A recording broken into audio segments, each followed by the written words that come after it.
Recently, in receiving Billboard's Woman of the Decade award in December 2019, Taylor Swift went on record and publicly announced her beef with Scooter Braun's Ithaca Holdings, George Soros, and the giant private equity firm the Carlyle Group. What is so important about this?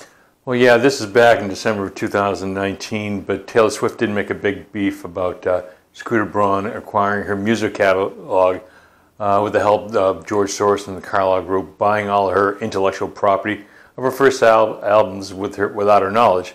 This is unfortunate for Miss Swift, but because no one wants to lose control of their creative material, their blood, sweat, and tears. The more important issue is that Taylor Swift put a spotlight on one of the darkest places in American finance, which is private equity. Though through her celebrity, Ms. Swift, if you will, revealed a very dark component of American finance, which Main Street media has kind of totally forgotten. But the carnage with private equity finance is everywhere. The kind of modern-day carpetbaggers, or the new robber barons, if you will. So, are you saying that the bigger issue or effect is that Taylor Swift inadvertently cracked open the door of private equity when she complained about the lousy deal she got when Scooter Braun's Ithaca Holdings, who acquired her music catalog from Scott Borchetta's Big Machine label group for $300 million? Yeah, exactly. I think the major ripple effect about this was Taylor Swift put some sunlight on a very dark world of private equity, which is simply buying companies or properties or intellectual property with mountains of debt and other people's money. Her complaining about the record deal is a bit of sour grapes, really. When Swift signed her record deal with Borchetta when she was 15, really a nobody. So Borchetta had to take a chance on her, a wager, if you will. He won big, and to claim to be naive about these deals, it's hard to fathom.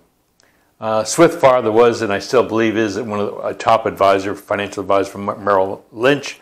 And with those resources, the family can't complain about being naive about such things, such as contractual rights to intellectual property. This is a sad part of the music business in American finance, but a contract is a contract.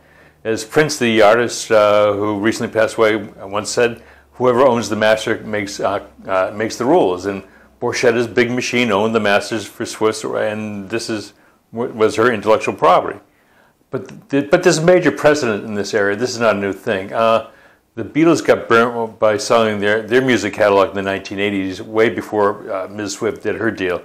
In the 1980s, Michael Jackson, of all people, purchased the Beatles song catalog for $47.5 million, much to Paul McCartney's chagrin, because Jackson and McCartney actually partnered and collaborated together with a number of successful hits, as The Girl Is Mine, which I always liked as a song, and on the super seller album, The Thriller. Anyhow, Jackson bought the music catalog, sold a 50% interest of the Beatles catalog for $100 million in 1995, and then after he died, Jackson's estate sold the remaining 50% of the Beatles music catalog to Sony ATV for $750 million in 2016. So music catalog's a big business, and Jackson made more than $800 million on purchasing this Beatles music. Yes, so Taylor Swift, now they can use her music to sell toilet paper, but she had access to experts' advice, so it's hard for her to plead ignorance.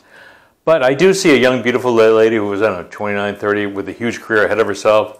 Forbes says she's worth $360 million. Her Reputation stadium tour last year grossed $266 million, so she's by no means broke. I agree with private equity did not play nice with her intellectual property, but that's the nature of private equity and leverage finance. So if Ms. Swift uses her brand and platform to awaken her fans about the dangers of abuse of private equity and leverage finance, well, quite frankly, I think that's awesome. Celebrities in this culture, have incredible power, and just look at the Kardashians. So the bigger gift, upshot or awakening, if you will, was that Taylor Swift opened Pandora's box of private equity in general and the Carlyle Group in particular.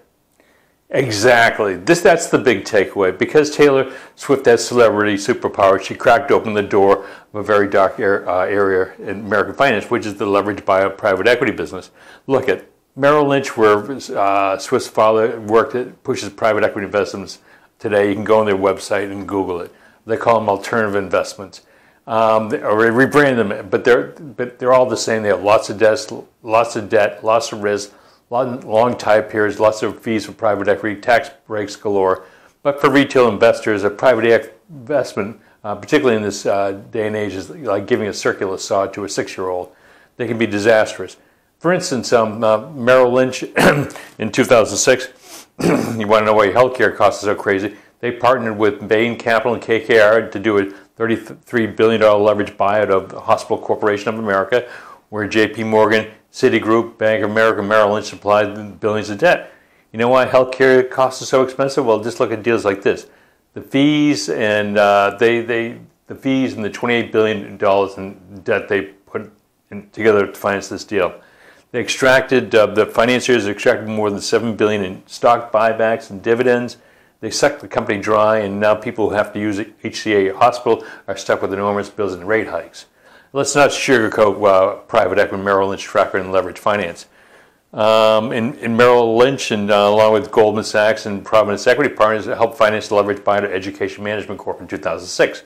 Then the second largest for-profit school in the United States. Education Management, after a failed IPO, defaulted on its debt in 2014, filed bankruptcy in 2018.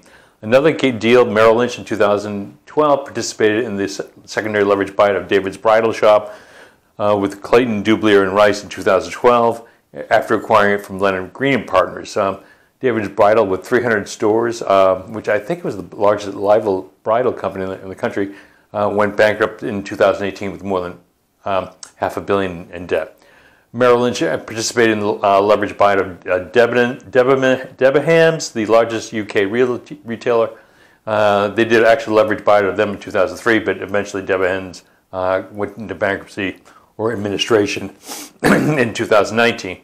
And Merrill Lynch also participated in the leverage buyout of Stearns, a wholesale mortgage holder, Delphi Automotive, Sem Group, Tim Hellas, once Greece's largest mobile phone company, and Simmons Mattresses, all these companies which went bankrupt. So why is this so important? Taylor Swift is putting a spotlight on private equity? Yeah, but because most financial advisors, I would say dear 95% of the American public, have no idea about private equity business, how unregulated it is, and how they've looted America. I call them the new robber bands or mercenaries of debt. So why is this so important to the average American? Well, the private equity billionaires are masters of the Wall Street by looting public pensions, and no one's really figured this out or really put a spotlight. The greed is kind of insatiable. Once a sliver of Wall Street finance, the leverage buyout and private equity business is now a dominant force. For instance, the founders of Carlyle Group, the money men behind the purchase of Taylor Swift's music catalog, Deb Rubenstein, William Conway Jr., and Daniel Danella, they're all billionaires largely at the expense of public pension, tax loopholes, and other people's money. The California CalPERS pension fund has made the Carlyle Group founders billionaires, and always with success. They have stripped mined large swaths of the American economy, as Senator Elizabeth Warren of Massachusetts has really correctly noted. They've blown up a lot of businesses, and now they want to go after Main Street retail investors like the fans of Taylor Swift or the rest of the American population. The giant private equity firms like Carlyle, Blackstone, Apollo, and Global are really selling these toxic funds to their to companies like Morgan Stanley and Merrill Lynch and through other influent advisors. In the last financial crisis, it was subprime debt that broke the system. This time around, I believe the massive corporate debt, much of this coming from private equity leveraged buyout business, will ignite the next financial crisis. This is why it is my belief and why this is so important to the American people. How are these private equity firms like the Carlyle Group? Well, they're giants. They're leviathans. They're giant squids, if you will. Once a small sliver of Wall Street, now they're now a dominant force. The four big private equity firms, the Carlyle Group, Blackstone LP, Apollo Global Management, and KKR, only employ about 6,000 people amongst themselves, but they control millions of jobs, and they drive the tax code for the 1%. According to the recent figures from The Economist, these four entities, the Carlyle, Blackstone, Apollo, and KKR, control 1.3 trillion in assets, and no one knows who they are. Let's take the Carlyle Group, for example. The Carlyle Group, which backed Scooter Braun's takeover of Taylor Swift's music catalog, in 2015, Carlyle controlled 275 companies, employ 725,000 people. Or let's give another example. KKR and Company, one of its competitors with 115 companies, employed more than 720,000 people. This makes Carlyle Group and KKR bigger employers other than Walmart, and no one knows who they really are. How much money do these operators of private equity firms make? It's incredible. Let's take in 1 year. Let's take 2017. The Carlyle Group in 2017, the Carlyle Group founders Daniel Danello made $121 million. Dave Rubenstein made $73 million. William Conway made $69 million, or $354 million together. But another banner year for these founders. They made $750 million in the aggregate. It's incredible.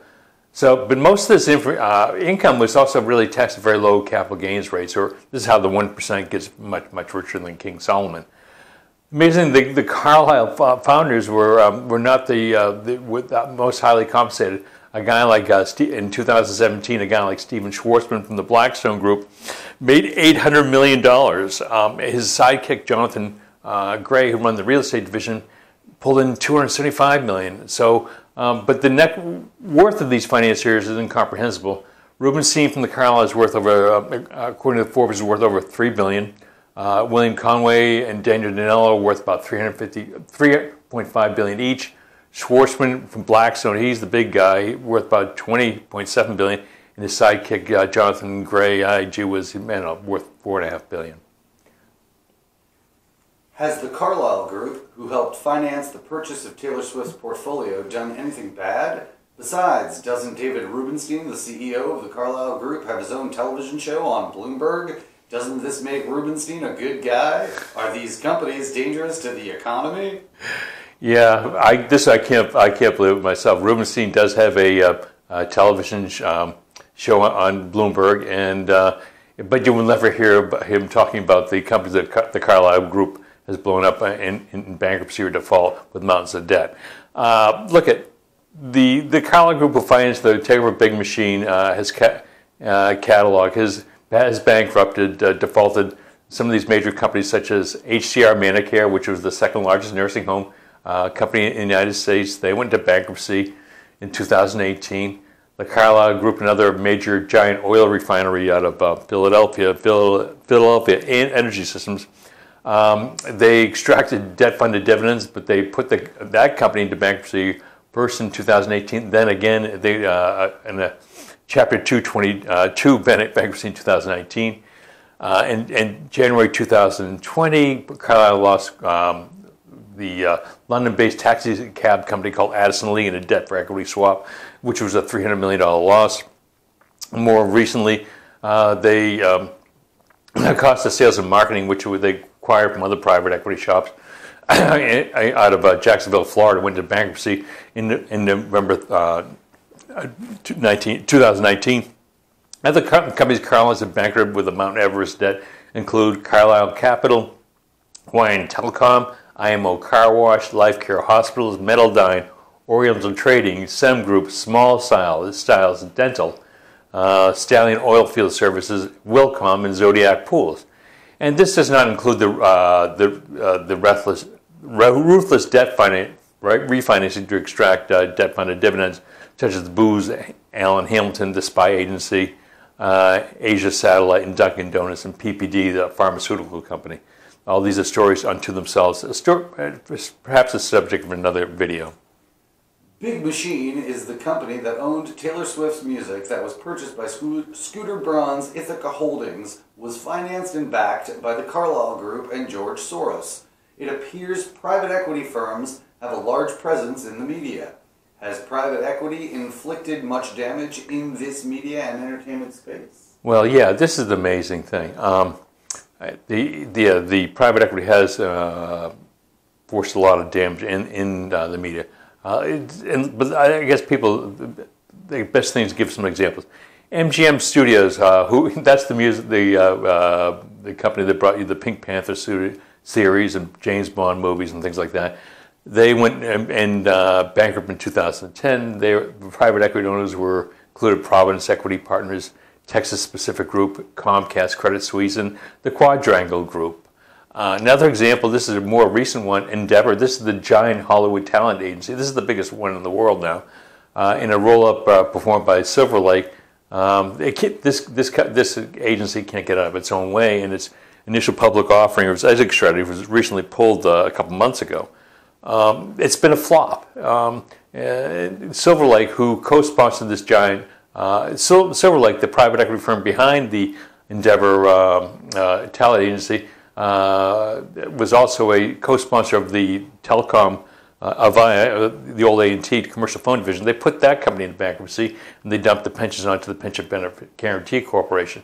Another example in the media, the Tribune Company is one of the largest newspapers in the U.S. They went bankrupt in 2008 with $8 to $9 billion in debt, and a LBO engineered by financier Sam Zell. The Tribune was in bankruptcy for about 4 years. They owned the Chicago Tribune, the Los Angeles Times, the Baltimore Sun, etc. Another recent one, the new Wave Media, Vice Media, that was one which is backed by Texas Pacific Group. They put $450 million in there, and it's becoming a dog with fleas. Another example, let's use American Media. It's been in the news recently. They were the owner of the National Enquirer, Muscle Fitness and all that type of. They went into bankruptcy in 2010. EMI Music, the largest music publisher in the world out of London. They were owned by private equity firm Terra Firma, and they were financed by Citigroup. They went to bankrupt and collapsed under its debt load in 2011. iHeartRadio, the largest radio station in the country with 855 stations, they were taken private in a leveraged buyout by Bain Capital and Thomas Lee in 2008, and they went bankrupt in 2018 with $20 billion in debt. Reader's Digest, the iconic magazine we all remember, that went bankrupt with Ripplewood Holdings, Rothschild Bank. They went into a Chapter 22. They went bankrupt twice, first in 2009 and a second time in 2013, rather. Cumulus Media, another giant private, the second largest radio consortium. They, with more than 466 stations, went bankrupt in 2017. CKX Media, owned by Apollo Global Management, they changed the name to Core Media. They owned the American Idol television ship, and they went back in 2016. Univision, this is the most recent one, even this month. This is the giant Spanish television conglomerate taken private in a leveraged buyout for 2007. Poster child for the excessive leveraged buyout, Heim Saving Capital, Providence Equity Partners, Madison Dearborn, Texas Pacific Group, Thomas Lee Partners. They bought it on the eve of the financial crisis. It was sold this week for a value of about $821 million, which is a fraction of what it was valued at $10 billion in 2007. And then Alaska Dispatch, which was actually the largest newspaper in, was owned by Dave Rubenstein's former wife. They went back from 2017. And there's more, but that's for another video. So what can people do? Well, first they should need to educate themselves about the dangers of leveraged finance, because not many people in the media are exposing all these risks. Though some select authors are, such as Eileen Applebaum and Josh Cosman and a couple other people. I would certainly not do business with asset managers or life companies which are owned by private equity firms. They should contact this office, but also educate yourself. Do not expect help from the elites. If you want a safe retirement, you got to consider these facts. First of all, Jerome Powell, who's the new Fed chairman, he's the chief executive of the Federal Reserve. He was a partner at the Carlyle Group between 1997 and 2005. So he's not going to bite the hand that fed him and made him one of the wealthiest bankers ever in the Federal Reserve. Then you got to understand, like big politicians like the Bush family, Dan Quayle, former vice president, former Treasury Secretaries Timothy Geithner, John Snow, and Jack Lew, and for that matter, Steve Mnuchin. They've all worked in private equity in one shape or form at one point. And all the big banks, the big New York ones, they're all connected to private equity. And hey, even Bill and Hillary Clinton are big fans of private equity. Bill worked for UCAPA Partners after he got out of the White House. So, but if you want to insulate yourself from and your retirement plan from the economic this madness and virus, if you will, contact us at www.barryjamesdyke.com or call me direct at 603-929-7891, and hope to hear from you.